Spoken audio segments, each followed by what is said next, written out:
So let's talk about something that doesn't get enough airtime. Why is it that as ADHD women, we can be so smart, so curious, so capable, and still feel like we're bad at learning? Like we buy the course and don't finish it. We start a new skill and then freeze up or forget it even exists.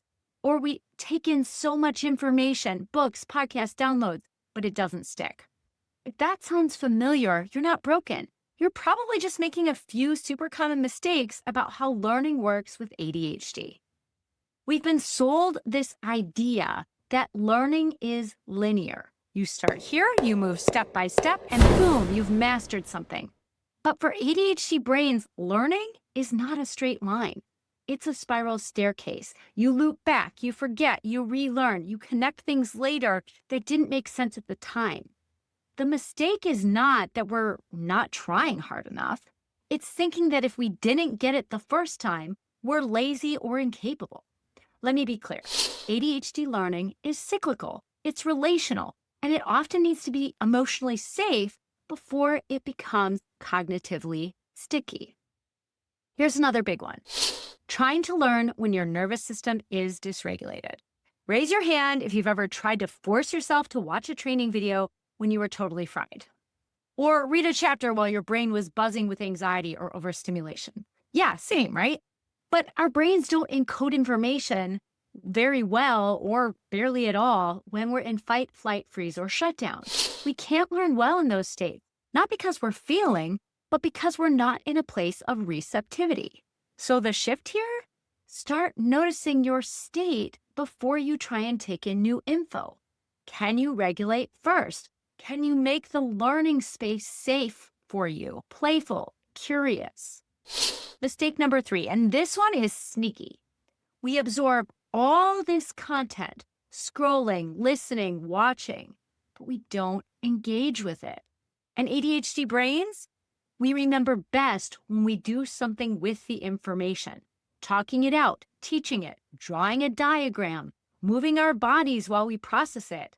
Learning isn't just input, it's interaction. And passive consumption without expression leads to this backlog of knowledge you should know, but can't access.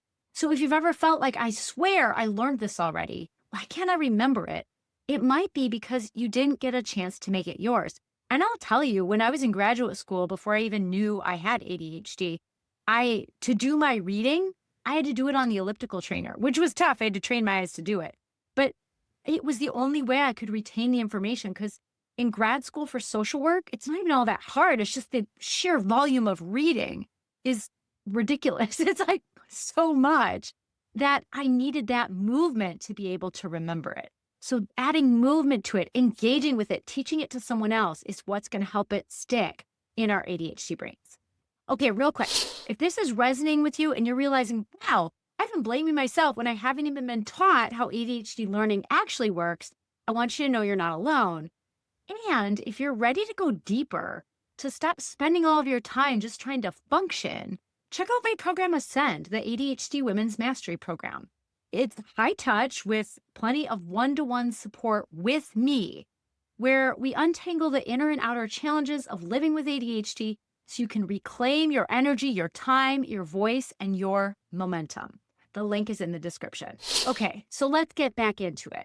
We're so quick to move on to the next thing, but one of the most ADHD-friendly ways to actually retain what we're learning is by pausing to reflect.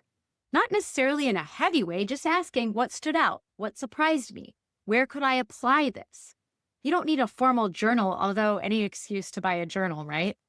Even a voice note on your phone or a quick chat with a friend can create the integration that helps you actually remember what you learned.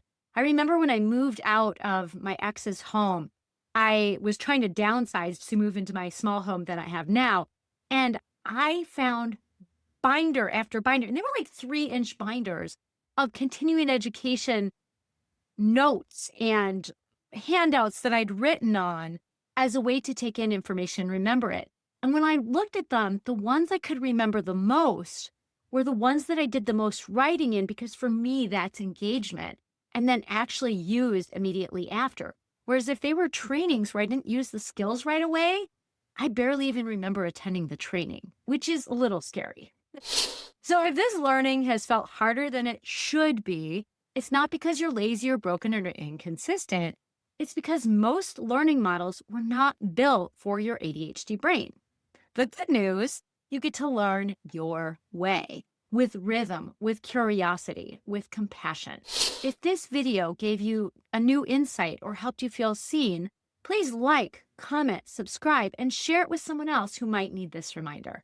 And remember, if you're ready for real transformation in how you work, think, and live with ADHD, Ascend, the ADHD Women's Mastery Program, is where we do that together. The link is in the description. You've got this.